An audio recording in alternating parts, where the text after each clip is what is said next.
Selamat datang di channel Cerita Cinta. Channelnya cerita cinta romantis. Apa kabar sahabat cerita cinta? Semoga senantiasa diberikan kesehatan. Disclaimer. Cerita ini hanya fiktif. Jika ada kesamaan tokoh, tempat dan cerita, itu hanya kebetulan semata. Tidak ada unsur kesengajaan.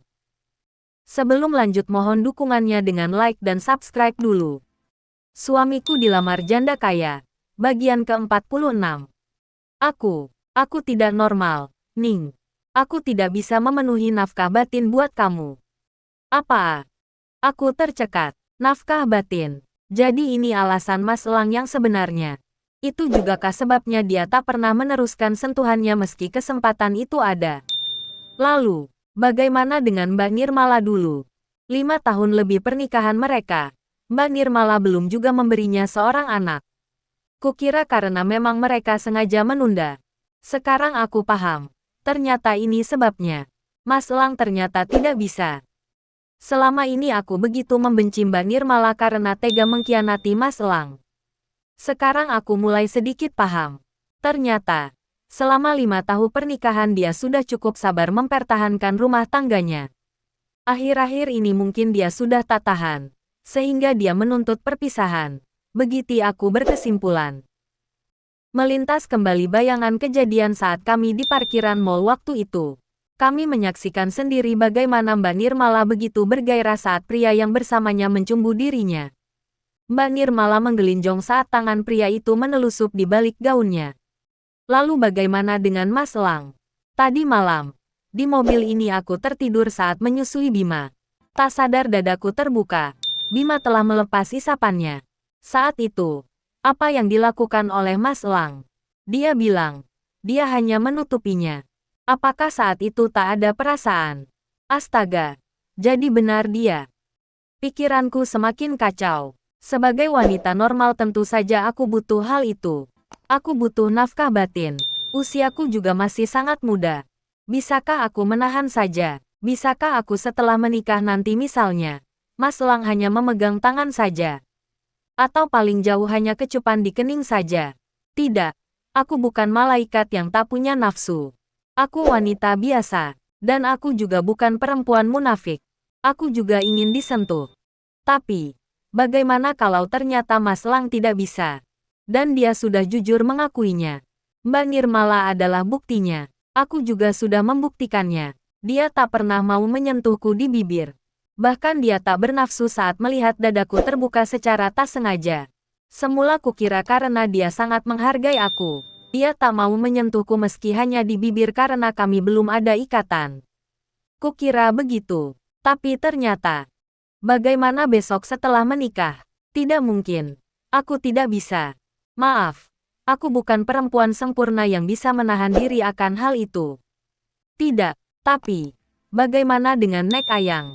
Dia sudah begitu berharap padaku. Aku tahu dia begitu baik padaku bukan tak mengharap apa-apa dariku sebagai balasan. Di zaman dunia yang sudah tua ini sudah sangat langka ada insan yang berbuat baik tanpa pamrih. Tak ada kebaikan yang tak mengharapkan balasan. Begitupun dengan Nek Ayang. Dia mengharapkan aku menjadi istri cucu kesayangannya. Dia ingin aku segera memberi cicit untuknya. Aku mau. Aku bisa penuhi keinginannya itu. Karena aku juga cinta sama Mas Elang. Tapi, bagaimana kalau ternyata keadaan cucunya seperti itu? Apa aku bisa? Kamu kecewa. Aku tersentak. Mas Elang menatapku dengan begitu sendu. Mata elang yang biasanya tajam menukik itu kini terlihat sayu. Redup, seperti seekor burung yang patah sayap. Terkapar tak berdaya. Pasrah tak lagi punya harap dan asa. Kamu sudah tahu siapa aku yang sebenarnya.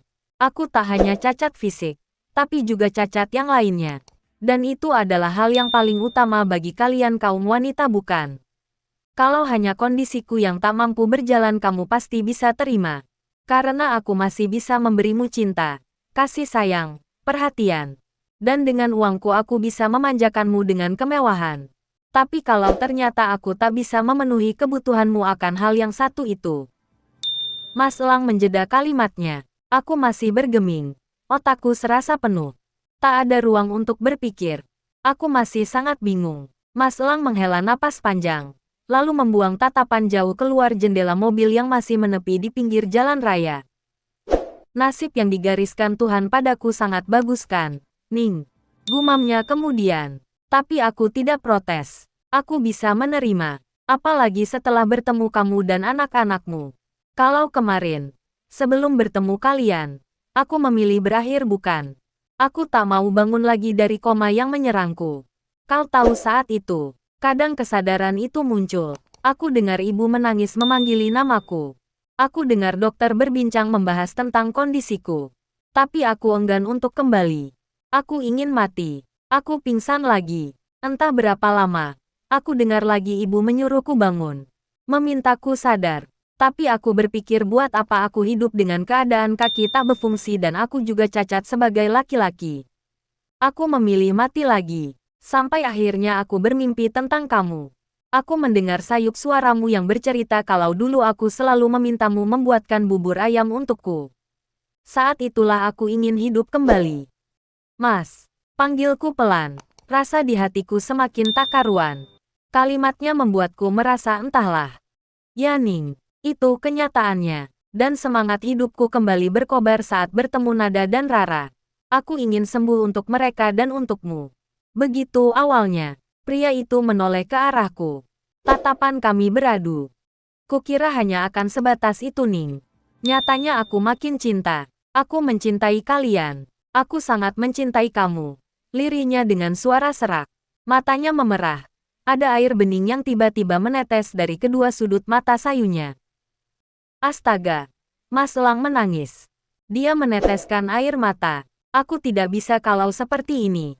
Hatiku runtuh seketika. Rasa iba menyeruak. Memilin-milin di relung sukma. Tapi,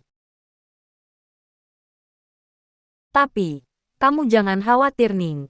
Aku tidak akan pernah memaksa.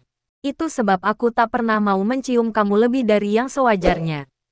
Karena aku tak mau mengambil yang bukan hakku. Bukan karena aku tak menginginkannya. Aku sangat ingin. Tapi aku harus tahu diri. Aku mencintai kamu. Tapi tidak ada niat di hatiku untuk memiliki. Lebih baik begini saja Ning. Kita jalani hubungan seperti ini saja. Jangan bicara pernikahan. Mas. Ya. Izinkan aku tetap dekat denganmu dan anak-anak. Setidaknya sampai kamu menemukan pria yang pantas untuk menikahimu. Bila kamu kelak sudah menemukan, aku akan mundur. Aku siap untuk mundur. Mas Elang ngomong apa? Tapi, aku akan tetap memantau kamu Ning. Aku akan menyeleksi setiap pria yang ingin mendekatimu. Jika dia tak baik untukmu, maka aku akan mendepaknya segera. Namun, jika dia baik untukmu dan anak-anak, aku akan mendukung dan mengawal hingga ke jenjang pernikahan. Anggap saja aku kakak laki-lakimu. Sebagai kakak laki-laki, enggak boleh punya nafsu untuk adiknya kan? Itu sebab aku tak mau mencium kamu, Ning. Kamu mau kan menjalani hubungan seperti ini? Tidak. Jawabanku yang singkat dan tegas itu sangat mengagetkannya.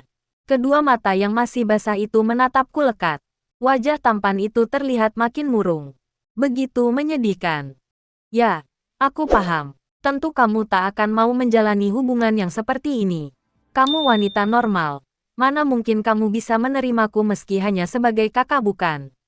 Baiklah Ning, aku tidak apa-apa. Aku akan melepasmu. Tidak, kembali kuucap kata-kata itu. Entah mengapa tiba-tiba aku merasa begitu ketakutan. Aku takut kehilangan. Aku tak mau dia melepasku. Jika dia melepasku, bukankah itu artinya dia akan menghilang dari kehidupanku dan juga anak-anak? Aku tak akan lagi bisa bertemu dia. Tak lagi merasakan perhatian dan kasih sayangnya. Tak lagi mendengar marah-marahnya. Tak lagi patuh dan mengikuti keputusannya meskipun dia sering bersikap memaksa. Sanggupkah aku kehilangan itu semua? Anak-anak juga akan kehilangan sosok papa yang selalu dia tunjukkan. Nada dan Rara tak akan lagi punya tempat untuk bermanja. Setelah dia mampu menggantikan posisi Mas Sigit di kehidupan mereka, sanggupkah aku dan anak-anak menjalani ini semua? Tidak. Aku tidak bisa. Hatiku terasa begitu perih meski baru membayangkan saja. Sakit ini jauh lebih sakit daripada ketika Mas Sigit menerima lamaran Yosa di depan mataku saat itu. Bayangan akan berpisah dengan Mas Lang ternyata jauh lebih menakutiku daripada kenyataan aku telah ditinggalkan oleh Mas Sigit. Jauh lebih menakutkan daripada kehilangan Mas Sigit. Apakah karena memang situasinya berbeda? Mas Sigit meninggalkanku karena dia mengejar perempuan lain. Sedangkan Mas Lang meninggalkanku karena dia tak punya kemampuan akan hal itu. Kenapa tidak? Ning, apakah kau meragukan warung makan yang baru saja kau rintis itu? Kamu takut jika aku pergi dari kehidupanmu, maka warungmu akan aku sita, atau diambil lagi oleh Nek Ayang. Begitu. Jangan khawatirkan itu, Ning. Jangan khawatirkan Nek Ayang. Aku akan jelaskan semua sama dia. Nek Ayang itu sangat sayang padaku. Dia akan penuhi apapun keputusanku. Jangan ragu akan hal itu. Tetaplah semangat ya. Aku akan antar kamu pulang sekarang. Oh iya. Tentang rencanamu menggugat cerai suamimu, aku dan Nek Ayang akan tetap dukung. Nek Ayang sudah mencarikan kamu pengacara yang hebat. Pokoknya kamu tak perlu sedih lagi. Mungkin mulai sekarang aku akan jarang datang ke warungmu. Tapi percayalah, aku akan selalu ada untukmu. Telepon saja kapanpun kamu butuh aku. Oke, kita lanjut ya. Kita pulang. Tidak. Kalau semua tidak, lalu kamu maunya gimana? Aku mau ini.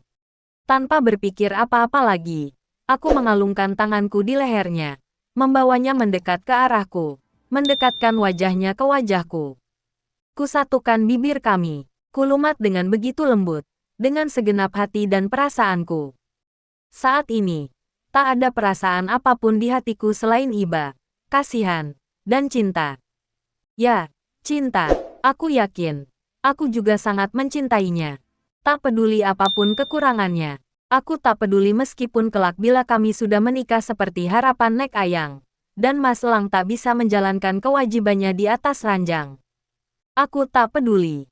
Kenapa aku mesti mengorbankan segalanya hanya karena hal yang satu itu? Perempuan apa aku ini? Jika hal itu pun menjadi masalah utama bagiku.